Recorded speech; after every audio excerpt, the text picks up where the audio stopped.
Salam sahabat-sahabat dimanapun kalian berada, salam santun, salam rahayu, salam sejahtera.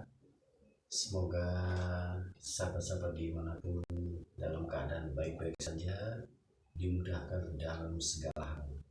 Baiklah, bertemu dengan saya di channel saya Brave Wijaya. Salam kenal. Di sini di perdana saya ini saya akan bercerita tentang cerita misteri pribadi. Jadi khususnya bagi kalian yang suka dan mungkin juga punya pengalaman misteri, silahkan disimak dan nantinya saya harap bisa diambil hikmahnya ya teman-teman, bahwa dunia ini adalah pendampingan sisi yang kasar dan tidak kasat mata gitu ya. Jadi ini cerita real saya yang akan saya bagikan pertama kali. Oke, saya dimulai cerita ini saja ini di tahun 1999. Sudah cukup lama ya teman-teman, tapi masih ingat sekali cerita-ceritanya itu yang terjadi ya. Meskipun tidak ada dokumentasi, saya harap teman-teman juga maklum ya, karena waktu itu juga HP tidak seperti sekarang. Nah, saya adalah kelahiran dari kota Salatiga, kota dingin. Itu posisi tepatnya Salatiga itu antara Semarang Solo kotanya, di tengah-tengah ya, berbatasan dengan kota Boyolali gitu ya, dan Kabupaten Semarang. Nah, pada waktu itu adalah saya tempat tinggal di sebuah perumahan. Perumahan itu namanya daerah Tingkir Salatiga ini. Tingkir Salatiga, jadi itu dekat terminal baru sekarang. Jadi waktu itu masih terminal lama, daerah Botongan ya. Kalau kalau teman-teman yang domisili Salatiga yang udah lama pasti tahu bahwa terminal lama itu di posisi di daerah namanya Botongan. Nah, kalau sekarang sudah pindah di daerah Tingkir itu. Di Tingkir itu ada sebuah perumahan teman-teman, tidak jauh ya, cuma nggak saya sebutkan nama perumahannya apa ya, mohon maaf gitu ya. Jadi waktu itu tahun 99, awal saya tinggal di perumahan Tingkir itu ya, itu saya kenal dengan teman yang namanya Taufik ya, nama asli Taufik. Saya kenalnya karena beliau itu jualan bubur kacang hijau ya waktu itu, dan dia jualannya ini mau masuk di depan pintu perumahan gitu di situ. Nah, kebetulan saya juga suka makan bubur kacang hijau teman-teman, karena sering makan di situ ya, bukan yang bertiap hari, tapi sering kami sering ngobrol sama Topik ini ya, ngobrol itu. Nah, akhirnya kami dekat, hubungan kami dekat, akrab, udah seperti saudara, udah sahabat sendiri lah gitu. Jadi sedikit banyak permasalahan dan kesulitan, senangnya, suka dukanya itu kami berdua sering bercerita. Nah, si Topik ini waktu jualan juga dia sedang merintis teman-teman, merintis jualannya ya. Jadi ya kadang ramai, kadang sepi, namanya orang dagang gitu. Nah, bisa sepi dia juga ya biasa mengeluh. Nah, kemudian ya aku juga berusaha bantu lah sebisa aku waktu itu. Kalau Topik melihat tayangan ini ya, anu Topik dimanapun kamu berada, kamu salah satu sahabat terbaikku. Oke, nah waktu itu beliau ini bercerita dia mau menikah teman-teman, mau menikah. Jadi dia sudah punya calon istri gitu. Nah, calon istrinya ini sudah ngejar-ngejar dia untuk menikah gitu. Karena ya saya bilang ya udah, kalau memang begitu ya nikah aja, memang lebih cepat lebih bagus gitu ya. Oke, kemudian lanjut lagi. Singkat cerita, Topik ini akhirnya menikah dengan calon istrinya ini dan lancar. lancar gitu lah. Kemudian setelah dia menikah, dia kembali jualan karena memang mata pencarian dia waktu itu ya jualan itu saja, belum ada yang lain, jualan bubur kacang hijau teman-teman ya. Kemudian selang beberapa waktu, singkat cerita, dia ngobrol dengan saya teman-teman. Jadi ngomongnya itu ya inilah menyangkut cerita misteri itu. Jadi dia bercerita di rumahnya dia juga satu perumahan, satu komplek dengan saya begitu. Di rumahnya itu dia bilang kok aneh. Aku bilang anehnya kenapa bro? Jadi dia cerita dia itu sering didatangi perempuan mirip istrinya. Jadi mohon maaf dia diajak hubungan badan gitu. Cuma setelah selesai waktu bangun ini istri tidur gitu. Waktu dia selesai hubungan badan ini istri posisi tidur. Nah karena nggak cuma terjadi satu dua kali dan berulang-ulang, ya dia bertanya dengan istrinya itu akhirnya. Jadi karena biar dia tidak rasa penasaran dan terjawab sebenarnya ada apa gitu. Nah waktu dia bicara dengan istrinya memang istri mengatakan masih tidur gitu dan tidak melakukan hubungan suami istri. Dan itu posisinya masih pengantin baru ya. Jadi ya 1-2 bulan lah setelah dia menikah. Dia cerita ke saya gitu.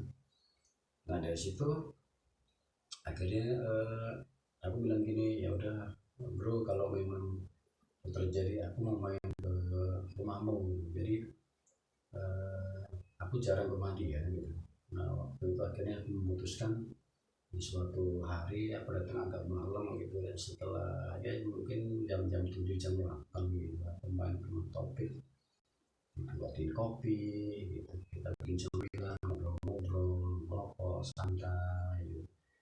Nah dalam obrolan ini pintu belakangnya itu dibuka teman-teman, dibuka dan kemudian di belakang rumah itu pohonnya pohon pisang. Jadi pohon pisang cukup banyak, sekitar ya ada 3 atau 4 pohon, 3 atau 4 pohon gitu ya. Jadi aku tanya loh, kok di belakang rumah kamu kok pohonnya pohon pisang ditanamin? Dia bilang iya, dari awal dia masuk di situ itu memang udah ada pohon pisang gitu ya sahabat-sahabat. Nah aku bilang waduh kurang bagus, nanti kurang bagus. Aneh aja kalau karena di pekarangannya di tembok keliling ya kan, perumahan kan semua tembok-tembok begitu belakangnya. Aku bilang sebenarnya kurang bagus kalau orang Jawa bilang, yang mungkin di sekolah juga ya, kalau tanam pohon pisang ini ditanam di belakang rumah dan dekat sekali gitu. Waktu aku ngobrol seperti itu ya dia juga akhirnya kita berlanjut ke cerita-cerita tadi, ada istrinya juga gitu. Ada istrinya dan dia kita berikan cerita tentang kejadian yang diceritakan Topik di warung tempat dia jualan sama gitu. Nah, istrinya juga mengiyakan begitu mas, kita oh iya. Jadi sebenarnya saya datang ke situ ya sebagai teman, sebagai sahabat lah, mendengar keluh kesah aja, nggak ada tujuan lain. Masih saran sih ya cari orang yang bisa lah gitu loh, cari orang yang bisa jadi untuk mengatasi masalah biar nggak terjadi seperti itu.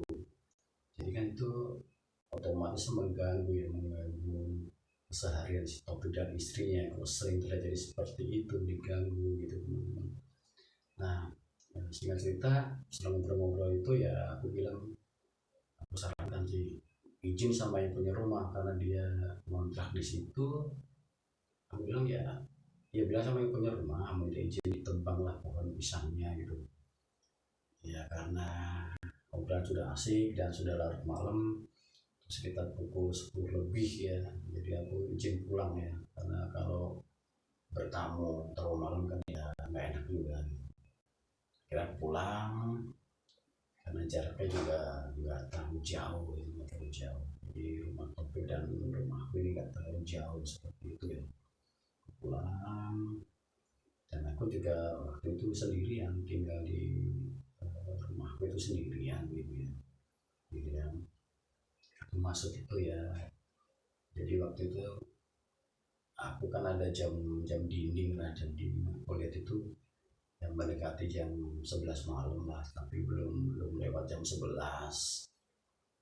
Kemudian dari situ ya biasa pintu aku kunci, ya, aku masuk kamar gitu ya, masuk kamar. Cuma perasaanku ini waktu mau tidur ini nggak enak, nggak nyaman, jadi kayak merinding merinding seperti itu, perasaan juga kok nggak nyaman, kayak ada sesuatu, cuma aku nggak tahu sesuatu itu apa.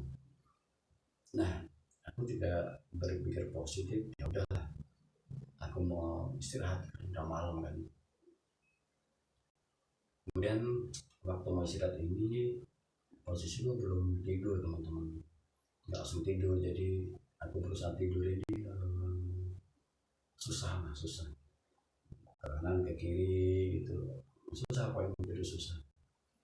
Nah, tiba-tiba itu aku mendengar itu pintu depan ya, pintu depan. Jadi rumah yang tempat itu ada dua kamar, aku di kamar depan itu. Nah, pintu depan itu kayak dibuka kuncinya dua kali, ceplek ceplek gitu kan. Kan kaget ya, siapa ini kok buka kunci, padahal posisi kunci kan di dalam ya. Ya otomatis aku keluar kamar, aku buka gitu, kok nggak ada siapa-siapa gitu. Aduh, nggak siapa-siapa nih gitu, nggak ada siapa-siapa. Ya aku cek lagi, memang posisi masih terkunci, dan horden depan itu sudah rapet gitu, udah rapet. Lalu aku masuk lagi, memang lampu aku nyalakan ya. Biasanya sebenarnya kalau tidurnya aku pakai lampu kecil, kemudian aku bisa tidur. Kalau lampu terlalu terang aku sebenarnya susah tidur teman-teman. Nah kemudian aku mulai berbaring, nggak lama nggak lama itu ada suara lagi, suara pintu itu kuncinya dibuka gitu, dicetekin lah, ceklek ceklek gitu. Nah yang kedua ini aku udah auranya udah beda lah, beda, yang merinding ya, kaget. Cuma aku diam, nggak mau keluar lagi lah, udah apa sih gitu, ceklek ceklek. Cuma setelah bunyi dua kali ceklek ceklek itu pintu kayak dibuka, gitu. Setelah dibuka ditutup lagi, jadi setelah ditutup dikunci lagi, seperti dikunci dari dalam gitu, cetek cetek. Terus menyusul suara horden kayak dimainin, ditutup srek srek gitu. Jelas sekali di kamarku dengar suara horden ditutup lagi ya, srek srek gitu. Kemudian aku udah feeling bahwa ini bukan orang lah gitu, bukan orang ini yang mengganggu. Nah, pikiranku langsung ke dari rumah topik tadi. Wah ini jangan-jangan yang di rumah topik ini ngikutin aku gitu, dia dengar pembicaraan dengan topik dan dia ngikutin, padahal di situ aku juga nggak ngomong, maksudnya aku yang mau gimana, enggak, aku nyari topik kan, nyari orang yang bisa lah, istilah begitu. Nah setelah bunyi horden itu aku dengar langkah kaki teman-teman, cetek cetek cetek cetek, langkah kaki mendekati kamarku gitu, mendekati kamarku. Dan langkah kaki itu sebenarnya berhenti, satu begini lah, siapa gitu kok masuk ke rumahku gitu, ke kamar, pintu ya, pintu depan ke ruang tamu. Aku langsung buka, sebenarnya aku buka pintu pintu kamar, jadi akunya itu adalah ada orang gitu, ada orang. Jadi aku buka, nggak ada apa-apa gitu. Aku tengok-tengok sampai ke belakang, kamar mandi segala macam, dapur, nggak ada orang gitu, ada orang. Waduh, kaget banget nih, kaget nih, apa gitu. Udah lah, akhirnya sebenarnya lampu di ruang tengah itu udah aku matiin, aku nyalain, aku masuk kamar lagi. Cuma masuk kamar ini pintu aku kunci lah, kunci dari dalam gitu, kita aku kunci. Udah rebahan. Nah rebahan nggak selang lama, jadi aku belum tidur selang lama di tempat tidur itu. Waktu itu bukan tempat tidur yang bawah, cuma ada bawahnya ada rongga lah. Tempat tidur zaman dulu kan bawahnya tuh agak tinggi ya tempat tidur, jadi bawahnya ada kolongnya seperti itu. Ada kolongnya, aku dengar suara mirip suara koran gitu. Dulu kebanyakan orang gitu. Sebenarnya di bawah kolong tempat tidur nggak ada koran, jadi koran itu suaranya seperti dimainin sek sek sek sek sek gitu, sek sek sek sek sek. Aku spontan tengok, aku tengok nggak ada apa-apa, memang di bawah kolong tempat tidur ini nggak ada apa-apa gitu. Loh, suara apa gitu, nggak ada apa-apa, suara apa sih ini. Udah, setelah aku lihat nggak ada apa-apa, ya udah aku balik lagi di posisi rebahan itu. Nah, posisi rebahan ini nggak lama bunyi lagi nih, sahabat-sahabat, bunyi lagi persis suara orang dimain sek sek sek sek sek sek sek sek sek sek sek sek sek sek sek. Aku tengok lagi spontan, nggak ada apa-apa gitu, nggak ada kertas, nggak ada koran. Aku langsung berpikir ini jelas gangguan gitu, gangguan, gangguan dari makhluk yang makhluk nggak kelihatan, mau astral dan feelingku kuat kenceng bahwa ini dari sosok yang aku ceritakan di tempat topik itu, sosok perempuan yang di tempat topik yang ganggu maksud topik ini. Ya udah, akhirnya aku di situ, aku diem diem menenangin pikir, kemudian berdoa, berdoa bisa berdoa biar dijauhkan dari gangguan gitu. Waktu aku habis doa ini perasaanku nggak tenang, jadi jantung tuh kayak berdegup nggak tenang. Karena begitu aku ya udah, aku harus siap menghadapi apapun itu.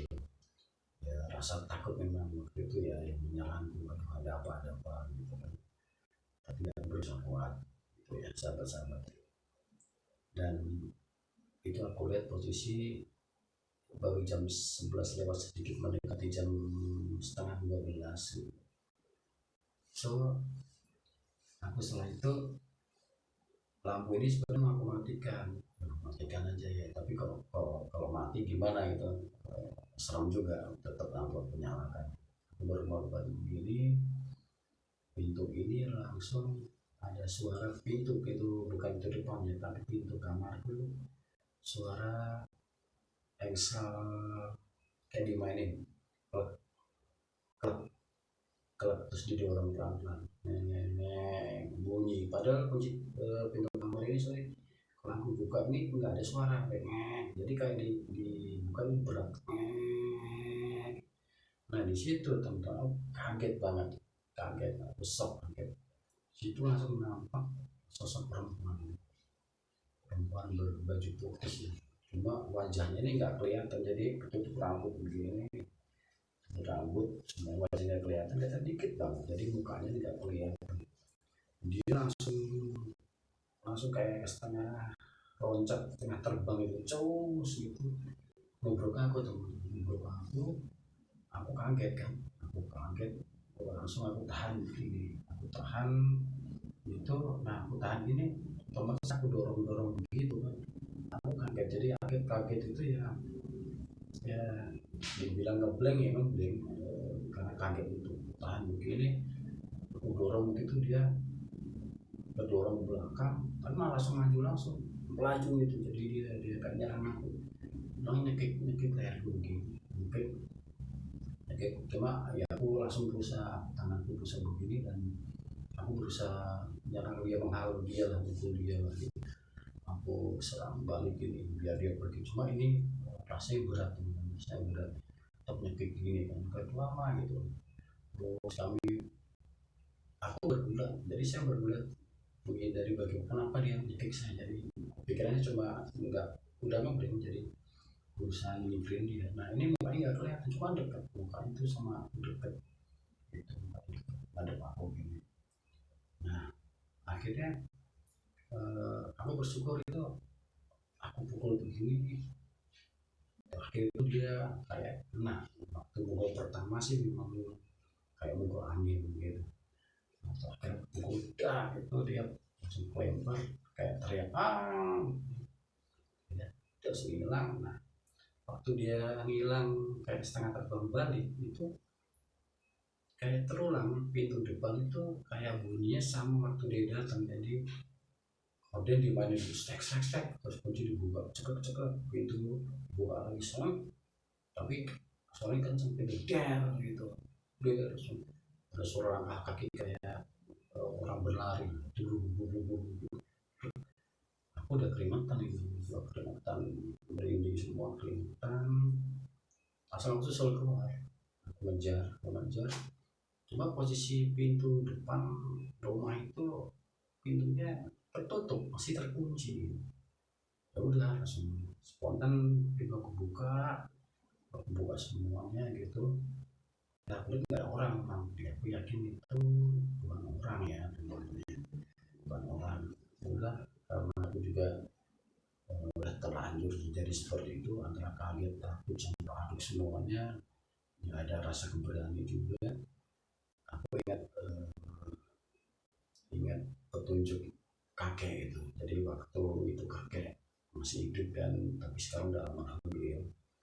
Aku ngambil banyak kertas sama bang, aku kumpulin kertas banyak-banyaknya di depan pintu, sama ngambil garam. Jadi aku sih nggak tahu doa apa waktu itu, cuma pesan kakekku. Kakek kan Jawa Tulen, dan aku dari kecil ikut kakek, jadi banyak banyak diberitahu lah gitu kalau terjadi hal semacam ini itu. Aku bakar semuanya itu, kertas-kertas semuanya, ada koran, ada macam-macam, aku bakar, aku kasih garam. Jadi suaranya ya petak gitu, suara garam mau kebakar itu ada kalau hampir setengah jam. Terus aku bakar cari kayu-kayu apa dibakar sampai waktu itu sebelah aku itu RT ya, Pak RT, sampai mungkin beliau belum tidur gitu, jadi dia keluar. Memang waktu itu di perumahan kami ada ronda gitu loh. Pak RT sebenarnya waktu itu nggak ronda, cuma dia keluar itu nanya aku, mas ada apa? Ya aku bilang ya nggak apa-apa Pak RT, nggak apa-apa, cuma Pak RT itu agak curiga, kaget, kenapa sih mas kok bakar sampai kasih garam? Ya aku terus terang bilang, ya berarti barusan saya diganggu seperti ini. Jadi saya ceritakan semuanya. Saya juga kaget, wah kok aneh gitu, di rumah ini sebelum saya kematian nggak pernah terjadi. Saya bilang enggak, memang nggak terjadi. Jadi saya cerita kronologis waktu main ke masjid topik gitu, ceritakan semua. PRT berarti mungkin diikutin mas gitu. Iya berarti mungkin diikuti. Udah akhirnya ditemenin Pak RT sampai menjelang menjelang subuh, lalu ditemenin ngobrol gitu. Jadi kami ngobrol panjang lebar, akhirnya ngobrol sampai kemana-mana ngobrol itu. Dan itu subuh Pak RT izin pulang. Pak RT ini sebelahnya sudah rumah saya persis itu Pak RT. Kemudian ya udah subuh pulang Pak RT, ya saya masuk kamar lagi itu sambil bekas bakaran saya bersihin. Udah saya nggak bisa tidur. Nah sekitar jam 9 jam 10 itu kakekku dari Solo itu datang. Kakek datang, beliau memang ya, itu tadi saya cerita dia sekarang sudah panggil Tuhan ya. Datang itu ketemu saya langsung saya dirangkul, ketawa aja. Dia bilang, kenapa mas malu digangguin apa, seperti itu. Jadi nggak tahu kenapa kakek itu mungkin mimpi atau dapat tunjuk ada suatu terjadi sama saya. Dia datang cuma bilang begitu, kenapa mas? Udah nggak apa-apa, udah tenang aja, udah kakak yang ngurusin gitu. Jadi langsung batin gue bilang, pikiran gue gini, oh berarti kakek tahu gitu loh. Jadi akhirnya sama kakek itu ya dengan cara Jawa gitu, bisa rumah dipagerin lah, dipagerin dengan cara beliau gitu, biar katanya lebih aman ya. segala macam dipagerin, dan setelah sore dia pulang gitu, dia pulang. Cuma di situ kan dia datang sama adik sepupu saya ini, datang sama adik sepupu. Nah, adik sepupu ini nggak ikut pulang, dia bilang, mas aku tak tidur di sini. Oh ya gitu. Dia bilang, saya waktu itu juga belum ada pekerjaan, jadi kerjanya masih off gitu loh, pekerjaan saya belum ada waktu itu, masih ada libur lah. Nah, waktu tidur ya udah, kalau tidur sini. Nah, malamnya setelah kakek saya pulang sore kembali ke Solo, saya ditemani adik saya. Malamnya saya mimpi itu ada sosok perempuan dan nenek-nenek ya. Jadi itu neneknya bilang bahwa si perempuan ini adalah anaknya gitu. Anaknya dia nganterin dia, ya dia salam sama saya, istilahnya dulu mas gitu. Saya mau bertamu gitu. Oh ya, ada apa nen? Jadi ini saya adalah ibunya si perempuan itu. Jadi nggak saya sebutin namanya lah, tapi dia nyebut nama. Oh, ada apa nen? Nah, si nenek ini menceritakan bahwa dulu anaknya ini itu saya diberikan sebuah visi atau gambaran bahwa tempat itu dulu belum ada perumahan, jadi bukit kebun-kebun gitu lah, kebun bukit. Si perempuan ini maaf itu dulu dia diperkosa sama orang gitu loh. Ya cuma yang melakukan satu orang, tapi ada beberapa. Kemudian dia dibunuh di situ. Dibunuhnya itu dengan cara digantung. Jadi mungkin biar orang yang melihat dia gantung diri, tapi nenek ini cerita bahwa anak ini digantung itu. Jadi setelah itu di sama laki-laki itu memang dilakukan hal yang tidak pantas di situ, dibunuh, nah kemudian digantung. Cuma waktu itu dia ngomong bahwa laki-laki yang mengganggu itu nggak tahu kemana. Jadi si nenek ini sama anak ini mencari nggak ketemu. Nah, di sini bahwa si nenek ngomong kalau anak ini dendam sama laki-laki seperti itu. Dendam bahwa kok sampai segitunya, dalam arti udah dibegitukan sampai dibunuh gitu loh. Nah, itu yang menjadi mereka dendam gitu loh. Nah, si nenek itu juga bilang ke saya, ya minta maaf ke saya sampai terjadi seperti itu, dan beliau ngomong waktu itu tidak akan mengganggu lagi ke saya. Jadi bilang, mas ya sepurone, artinya mohon maaf, aku mengganggu koine, saya tidak akan mengganggu kamu lagi. Ya udah, kita hidup berdampingan seperti itu. Kemudian saya diberi visi sama dia itu, cuman posisi itu belum ada rumah, jadi bukit-bukit seperti itu. Memang kultur perumahan itu nggak naik turun gitu ya, nggak naik turun gitu. Itu bahwa waktu itu si perempuan ini memang ditemukan orang-orang masih pakai oncom. Oncom itu bambu yang dikasih api, ada sumbunya api. Jadi visi itu bahwa itu terjadinya dulu belum ada listrik gitu ya, sama-sama.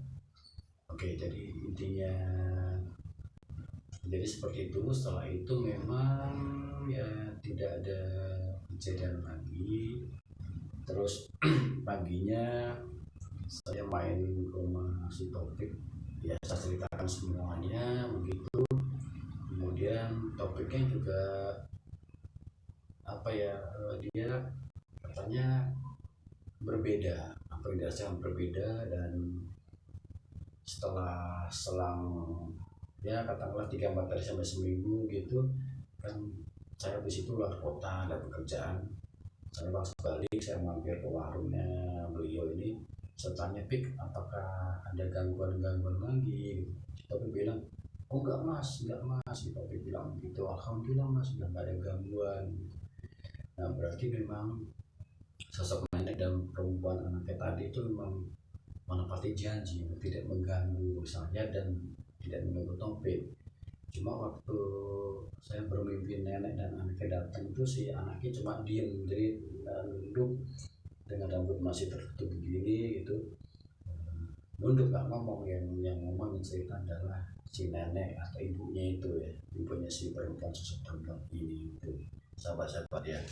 Jadi itulah sahabat yang bisa saya ceritakan pada kesempatan ini. Salam Kota Salatiga, salam sahabat-sahabat di manapun kalian berada. Semoga bisa menikmati alur cerita meskipun singkat gitu ya, singkat dan padat ya, dan saya bisa menghibur teman-teman semua dimanapun kalian berada. Diambil hikmahnya bahwa ya apa kita berbuat ini jangan sampai kita membuat celaka orang gitu ya. Karena kalau saya ambil positifnya itu, ya mereka pun makhluk dan tidak sewajarnya sampai diperlakukan seperti itu. Kemudian yang melakukan itu juga pergi tidak kemana, tidak bertanggung jawab. Nah, kita ambil hikmahnya teman-teman, kita ambil segi positifnya, kita saling menghormati baik sesama umat yang masih hidup, sesama manusia maupun makhluk-makhluk yang tak kasat mata asta gitu ya. Jadi kita masing-masing punya kehidupan, masing-masing punya alam sendiri gitu teman-teman ya. Jadi itulah cerita dari saya, cerita di tahun 1999 di sebuah kota, di kota Salatiga yang disebut kota dingin. Karena apa? Kota dingin, dia adalah di kaki Gunung Merbabu. Salam santun, salam Nusantara, berkah selalu, sehat selalu.